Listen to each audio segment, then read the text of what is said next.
이제 물건지에 도착을 했습니다. 오늘은 경기도 시흥시에 있는 소액으로 단기 투자 가능한 물건을 보러 왔습니다. 오늘 물건은 크게 장점이 두 가지가 있어요. 첫 번째는 경기도에 있고요. 두 번째는 구축이에요. 경기도가 왜 장점이 될까요? 제가 요즘 서울에 있는 경매로 낙찰받고 매도한 실사례들을 모니터링하고 있거든요. 네. 확실히 서울은 지금 경쟁자가 굉장히 많이 몰려요. 아, 맞아요.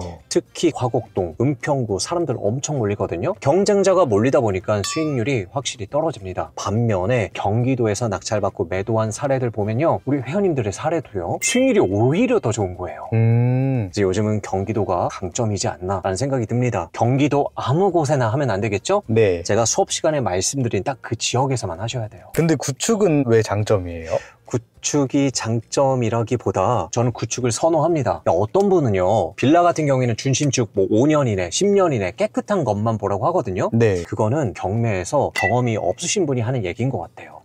이 경매 시장에서 오랜 시간 경험을 해보면 빌라 보실 때 중요한 포인트는 구축이냐 신축이냐 준신축이냐가 아니거든요. 중요한 거는 팔리느냐 또 얼마에 팔 수 있느냐가 포인트입니다. 준신축 빌라 너무 좋긴 하죠. 네. 근데 비싸게 낙찰 받으면 어떻게 돼요? 매도가 될까요? 쉽지 않죠. 된다라고 하더라도 수익률이 적겠죠. 그쵸. 요즘 신축 빌라들 분양하면 가격이 굉장히 높아요. 분양이 안 되는 이유가 뭐예요? 비싸서 그래요. 그런데 구축은요, 이 시장에서 팔릴 수 있는 가격보다 확실하게 저렴하게 받을 수 있어요. 왜요? 경쟁자가 덜 하니까요. 그래서 저는 이 구축을 선호하는 이유가 훨씬 더 돈이 돼서 그래요. 하지만 돈이 더 되는 만큼 리스크는 조금 더 있겠죠. 네. 특히 구축은요. 그래서 우리가 현장에 와서 과연 이게 팔릴 만한 물건인지, 혹시 우리가 생각지 못한 리스크는 없는지 명확하게 조사는 하셔야 됩니다. 현장에 와서 생각보다 좋은 점을 발견할 수도 있잖아요. 그럼요. 빌라는요, 그래서 와 보셔야 돼요. 오늘 물건이 바로 이 앞에 있어요. 아, 이거예요? 도착하자마자 우리 강 PD님이 카메라를 열어서 네. 아직 나가보진 못했는데 확실히 구축이긴 하죠. 네, 오래됐네요. 경기도에 있는 이런 구축이 오히려 소액하시는 분들한테는 훨씬 더 괜찮습니다. 왜냐하면 우리가 소액일 때는 내 몸이 조금 고생하더라도 확실하게 수익률이 높은 거 하시는 게 좋으실 거예요. 그래야 우리 투자금이 빨리 모여요. 투자금이 빨리 모여야 더 좋은 물건, 괜찮은 물건까지 가실 수 있습니다. 근데 이런 구축 빌라 보실 때는 확실히 현장 임장 와야 되죠. 네. 근데 우리가 뭐 며칠 시간 낼 필요 없이 하루만 나와서 명확하게만 조사하시면 다 하실 수 있습니다. 근데 현장 임장을 하루 만에 할 수가 있어요? 그거 하루 만에 하죠. 왔다 갔다 한 3일 이렇게 해야 되는 거 아니에요? 우리가 정확한 기준 없이 하다 보면요, 왔다 갔다 할 수밖에 없어요. 네. 우리 현장 임장하면 반드시 내야 될 결론이 있어요. 이 물건이 가지고 있는 가치가 도대체 얼마인가를 제대로 파악하셔야 되거든요. 준비 없이 오게 되면요, 계속 생각이 나요. 또 확신이 안 돼요. 그럼 다시 올 수밖에 없죠. 이 부분은 제가 수업 시간에 어떻게 해야 되는지 다 알려드리고 있거든요. 그래서 현장 임장하는 거 잘 모르겠다, 명확하게 결론 내리는 거 잘 모르겠다 하신 분들은 더 낙찰 함께 하시면 되죠. 그러면 그 현장 임장 수업을 하루만 들으면 저도 하루 만에 현장 임장을 할 수 있는 거예요? 할 수 있습니다. 그 준비 방법까지 다 알려주시는 거예요? 그럼요. 오. 네. 어쨌든 물건지에 왔으니까 그만 얘기하고 나가보시죠. 아, 네. 네.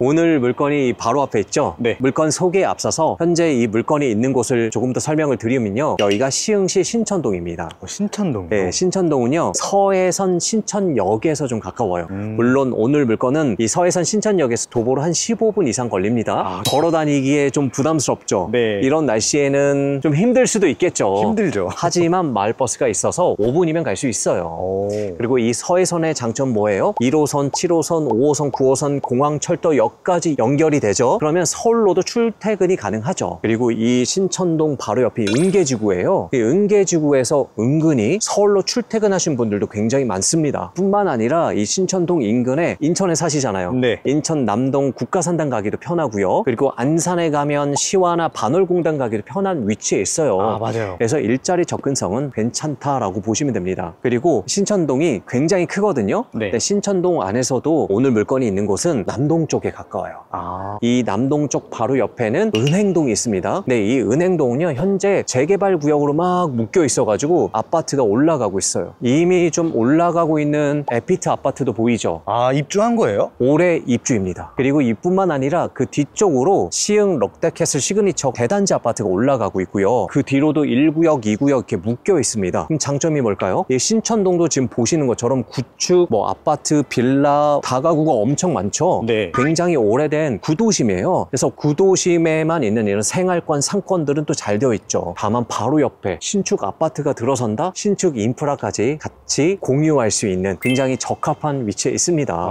그리고 인근에 뭐 초등학교도 5분이면 갈 수 있기 때문에 오늘 물건 초등학생이 있는 3인 가족 살기에도 적합하겠죠. 여기도 빌라 밀집 지역이에요? 그럼요, 빌라 밀집 지역입니다. 생각보다 사람들이 신천동 잘 모르시는데 거래가 굉장히 활발합니다. 시흥에서 우리가 빌라를 보신다라고 하면 이 신천동 주목해 보셔도 괜찮습니다. 오, 저는 시흥 아파트만 거래되는 줄 알았어요. 시흥 아파트보다 빌라 거래가 더 활발할 수도 있어요. 요즘은 경매 정보지를 살펴보면요, 오늘 물건은 경기도 시흥시 신천동에 위치한 다세대 주택입니다. 신천동 890-9번지 이 3층 301호가 현재 경매 진행 중에 있습니다. 대지권은요 9.3평, 건물 면적은 18평, 감정가는 1억 5,400에 나왔고 현재 신건입니다. 한번 유찰되면요 1억 780만 원의 경매가 진행될 예정이에요. 권리사항을 보시면 2015년 5월 8일에 설정한 근저당이 말소 기준 권리로 이하 5등 권리는 소멸합니다. 등기를 보니까요 손바뀜이 굉장히 많았던 물건이에요.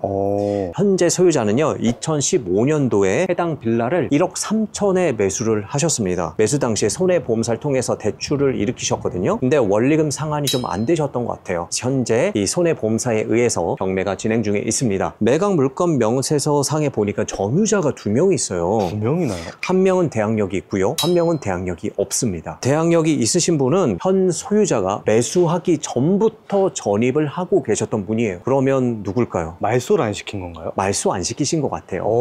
근데 매각 물건 명세서에서 해당 내용이 나와 있네요. 현재 전출 조치되었다라고 나와 있어요. 그리고 혹시 모르니까 제가 세대 열람서까지 확인을 해봤거든요. 네. 현재는 전입되어 있지 않습니다. 매각 물건 명세서 조사 당시에만 전입이 좀 되어 있었던 것 같아요. 그리고요 현재는 대항력이 없는 한 분만 전입되어 있습니다. 보증 금액이 4천만 원이거든요. 이분이 소액 임차인에 해당이 되고요, 배당 요구도 하셨습니다. 그럼 2,700만 원 먼저 최우선 배당이 되겠죠? 네. 이외에 특이사항은 없습니다. 그럼 문제 없네요. 다만 문제 있어요? 제가 등기상을 보니까 소유자가 2015년 3월 30일에 집을 매수하셨어요. 근데 현재 계신 임차인분이 15년 6월 17일 날 전입을 했어요. 당연히 그럴 수 있죠. 네. 그런데 이 소유자는 16년 7월 29일에 인천에 있는 집으로 정거를 했습니다. 그럼 소유자랑 임차인이랑 이 집에 같이 전입되어 있는 기간이 한 1년 정도 되거든요. 합리적인 의심을 해보면 두 분이 성이 똑같아요. 임시예요. 가족일 가능성도 있겠다라는 생각이 듭니다.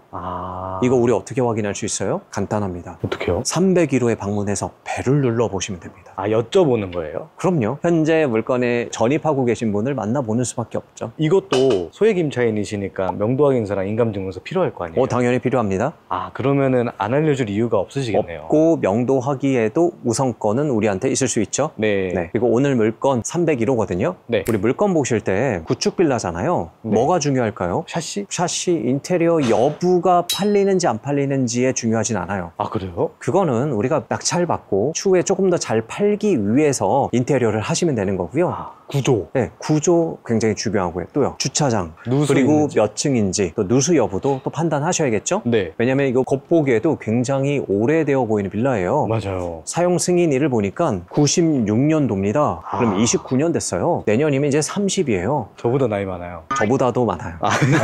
그래서 이 부분들을 하나씩 좀 살펴보도록 하죠. 네. 일단 주차는요, 이게 오래된 빌라하고 반지하가 있잖아요. 네. 사실 명확한 주차 라인은 없어요. 근데 이 동네가 보니까 둘러서 그냥 주차를 하고 있어요. 네. 그래서 여기는 일반적인 것 같아요. 우리 동네 돌아다니다 보면 이렇게 구축이 밀집되어 있는 데들은 건물을 둘러서 주차를 하더라도 특별히 단속이 되진 않더라고요. 하지만 이건 확인은 해 보셔야 되고요. 여기도 같이 공유해서 주차하는 건가요, 그럼? 네, 여기 좀 같이 공유하는 것 같아요. 건물에 붙어 있으니까. 필지가 어디까지인지는 모르겠지만 여기 최대 3대 가능하고요. 그리고 4, 5, 6, 7, 그리고 저 안쪽에도 공간이 있을 것 같아요. 네. 예, 있네요. 8, 많게는 9, 10까지도 가능할 것 같아요. 문제 없네요. 네. 총 근데 몇 세대예요? 총 몇 세대일까요? 우리 반지하까지 보시면 2, 4, 6, 8, 10세대네요. 그럼 세대당 한 대는 여차 할 수는 있어요. 네. 장점이다 라고 볼 수 있겠죠. 그리고 오늘 물건이 3층이잖아요. 우리가 엘베 없는 구축 보실 때 가능한 4층부터는 안 보시는 게 좋아요. 딱 3층까지만 보시는 게 좋습니다. 이게 잘 이해가 안 되신다라고 하시면 한 5층 빌라를요 있는데요. 탑층부터 아래까지 10번만 왔다 갔다 하시면 뭔지 이해가 되실 거예요.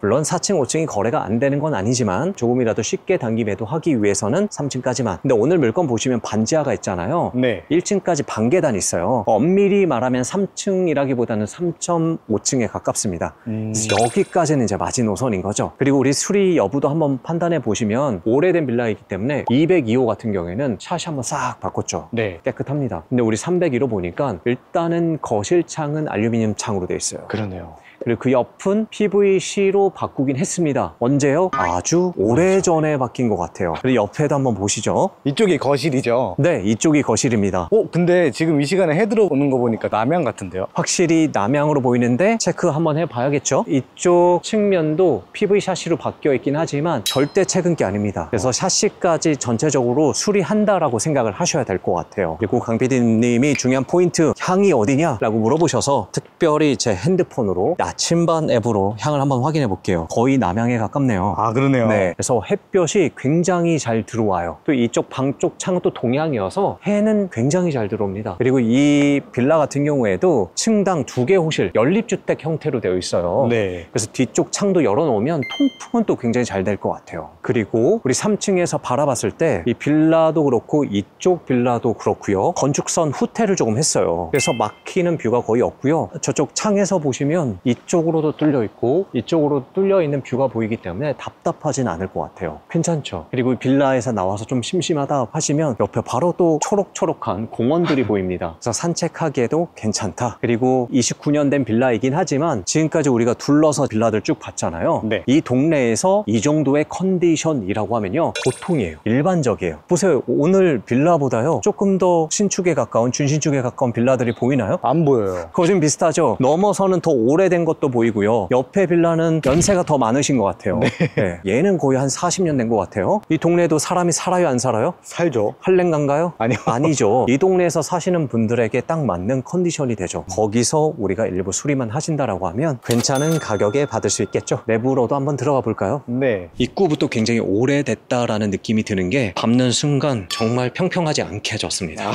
중요하진 않고요. 우리 301호죠. 임땡땡 X로 되어 있어요. 네. 현재 거주를 안 하고 있다는 얘기죠. 임땡땡님은 소유자입니다. 소유자가 아니신 분이 현재 전입되어 있고요. 점유를 하고 계시기 때문에 우편물은 가져가고 있습니다. 지하 B01, B02가 있죠. 네. 그리고 8월 달에 보니까 청소는 좀 하고 계시네요. 일주일에 한 번씩 청소를 좀 하고 있어서 오래됐긴 했지만 깔끔합니다. 101호, 102호. 엘리베이터는 없습니다.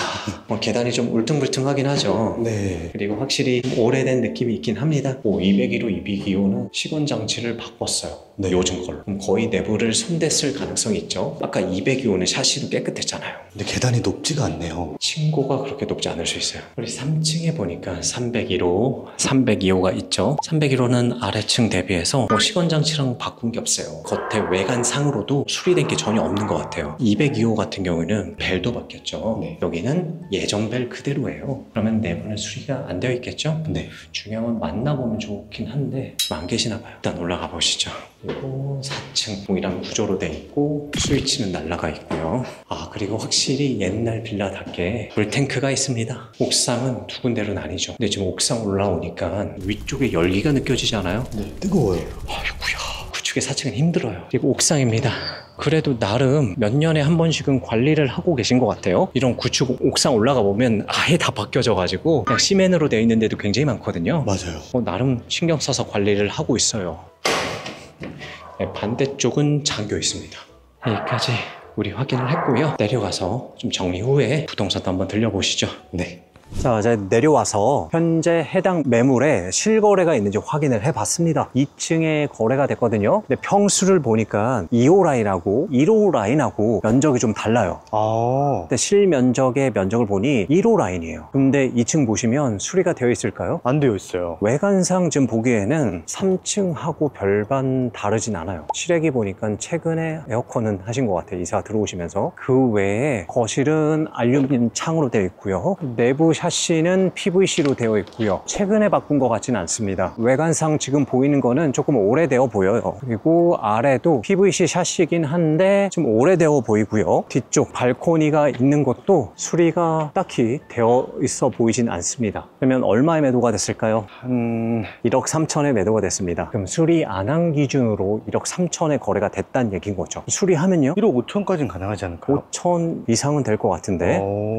그러니까 어떻게 수리하느냐에 따라 다르긴 하죠. 네. 자, 우리가 이 굿죽 같은 경우에는 반드시 수리를 하라고 말씀을 드려요. 어떻게 수리를 하느냐에 따라서 달라집니다. 경매 기본이 뭐예요? 팔릴 만한 물건을 저렴하게 사서 이 주변에 나와 있는 나와 경쟁할 물건 대비해서 돋보이게 만드셔야 돼요. 다른 것보다는 더 좋아 보이게 만드는 거죠. 네. 그러면 내 물건 사줄 사람이 딱 와서 주변에 나와 있는 매물들이랑 비교를 하고 이 집을 선택을 하는 거죠. 그쵸. 그래서 시세 조사라는 거는 다른 게 아니에요. 주변에 오늘 물건과 컨디션이 비슷한 매물들이 얼마에 포진되어 있는지를 확인하는 거예요.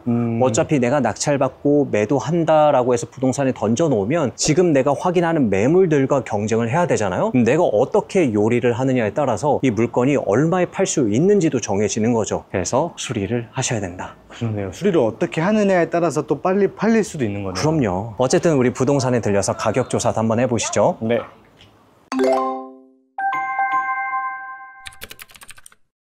자, 우리가 매물도 지금 확인해보고 실거래도 지금 확인을 해봤죠. 네. 매물 같은 경우에는 확실히 구축이 많아요. 적게는 1억 2천에서 비싸게는 1억 6,500까지는 나와 있는데 오. 일단 1억 2천에 나와 있는 매물 보니까요. 4층입니다. 아까 우리 4층 경험해 보셨죠? 네. 힘들죠? 힘들죠. 그래서 3층 대비해서는 4층은 조금 저렴할 수밖에 없어요. 수리 안 한 기준으로 1억 2천. 그래서 아까 우리 2층에 거래가 됐었잖아요. 네네. 그게 1억 3천에 거래가 됐잖아요. 맞아요. 수리 안 한 기준으로. 그래서 2층이 조금 더 비싼 거죠. 그리고 샤시까지 수리되어 있는데 주차 불가능한 게 연식은 비슷하거든요. 3층이고 조금 더 작은데 1억 5,500에 현재 매물이 나와 있고요. 그리고 2년 전에 올 수리한 게 있더라고요. 네. 이거는 3층이에요. 평수는 더 작아요. 14평. 근데 1억 6,500에 매물이 나와 있어요. 오. 물론 우리가 얘기를 하면 뭐 500, 1000까지는 깎을 수 있을 것 같아요. 네. 수리를 어떻게 하느냐에 따라 다르긴 하지만 저는 1억 6천까지도 가능해 보입니다. 1억 6천 가능할 것 같아요. 네, 네. 어떻게 하느냐에 따라서 1000, 2000 더 올릴 수 있는 거죠. 네. 그리고 실제 거래도 제가 확인을 해보니 96년 연식 똑같습니다. 16평 3층이 1억 5천에 거래가 됐어요. 오. 올해 7월에요. 수리한 거예요. 수리 일부 했죠. 그리고 96년 똑같은 연식이 12평이 2층인데 1억 2천에 거래가 됐습니다. 안 하고 이런 거 저런 거 따져봤을 때 확실히 오늘 물건 수리 안 하면 한 1억 3천 내외이긴 하지만 내가 어떻게 정성스럽게 수리를 하느냐에 따라서 최소 1억 5천 이상, 많게는 1억 6천까지도 가능해 보입니다. 네. 지금 나와 있는 매물들 확인하고요. 이거보다만 좁게 만드시면 되죠. 그쵸. 물론 구조적인 한계점이 있을 수는 있습니다. 근데 주변에 나와 있는 물건들 보니까 거진 비슷해요. 그래서 잘만 꾸며 놓으시면 됩니다. 동네마다 원하는 인테리어가 있나요? 있을 수 있죠.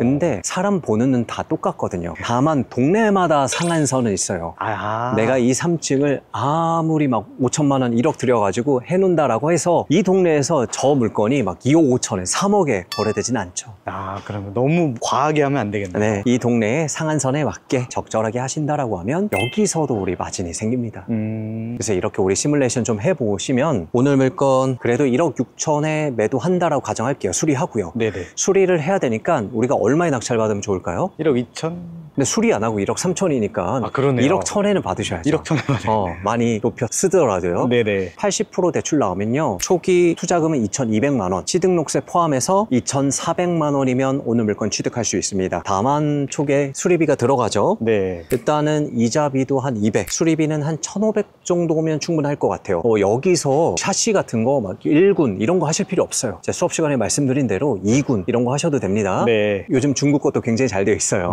중개 수수료 또 양도세 총 비용 합치면요 한 2,530만 원 드네요. 이것저것 다 제외하고 순수하게 남는 거는 그래도 2,500 정도는 남아요. 내 투자금 초기에 2,400 들어가서 2,500이 남는 거죠. 물론 2,400만 들어가진 않죠. 수리를 해야 되니까 그쵸. 1,500까지 감안한다라고 하면 초기에는 3,900 정도는 자금이 있으셔야 할 수 있는 물건입니다. 하지만 투자금 대비해서 수익률은 굉장히 나쁘지가 않아요. 네. 수익률로만 따진다라고 하면요, 준신축이나 신축 빌라 빌라보다도 훨씬 더 낫습니다. 진짜 소액 빌라의 정석 아닌가요? 그래서 소액이신 분들이 하기에 부담이 없지만 소액이신 분들은 또 경매가 처음이신 분들이 많거든요. 네. 그런 분들은 더더욱 좀 꼼꼼하게 잘만 조사하시면 됩니다. 자, 이제 정리하면요. 우리 단기 매도에서 중요한 거는 건물의 연식이 아니에요. 거래성입니다. 누가 이 물건을 살지, 그리고 우리 얼마에 매도할 수 있는지가 기준이 되셔야 돼요. 이 기준점만 잘 잡으시면요. 빌라 단기 매도, 연식이 오래된 구축이라 하더라도요. 두렵지가 않습니다. 하실 수 있습니다. 저는요. 집을 예쁘다 좋다로 판단하지 않습니다. 거래가 되느냐, 또 얼마에 팔 수 있느냐로 기준점을 삼습니다. 오늘 물건이요. 신천동에 있습니다. 그리고 서해선을 이용할 수 있는 생활권입니다. 그리고 빌라 밀집 지역이기 때문에 충분히 거래도 많습니다. 그리고 이 구축의 인프라뿐만 아니라 근처에 신축 아파트가 들어서는 인프라까지 이용할 수 있는 위치에 있죠. 네. 다만 다소 좀 오래됐고 30년에 가까운 빌라이기 때문에 여러분들이 꼼꼼히 잘 조사하신다라고 하면 충분히 수익을 낼 수 있는 물건입니다. 여러분, 더 이상 미룰 때가 아니에요. 저는요, 미루는 거 굉장히 싫어합니다. 결정을 해야 수익이 생기고요. 망설이면요, 바로 비용입니다. 여러분들이 이 영상을 보고 계신 이유가 뭐예요? 경매로 어떻게 내가 수익을 낼 수 있을까 보시잖아요. 그렇다라고 하면 오늘부터 움직이셔야 돼요. 당연히 처음 시작하는 거 두렵고 어렵고 힘들어 보이죠? 하지만 움직이셔야 결과가 나옵니다. 내가 움직이고 실행을 하셔야 뭐가 내가 부족하고 내가 뭐가 더 필요한지를 알게 됩니다. 그리고 이런 기준과 원칙을 가지고 여러분들이 처음으로 입찰 보고 낙찰 보고 그리고 잘 꾸며서 매도까지 가는 이 한 사이클만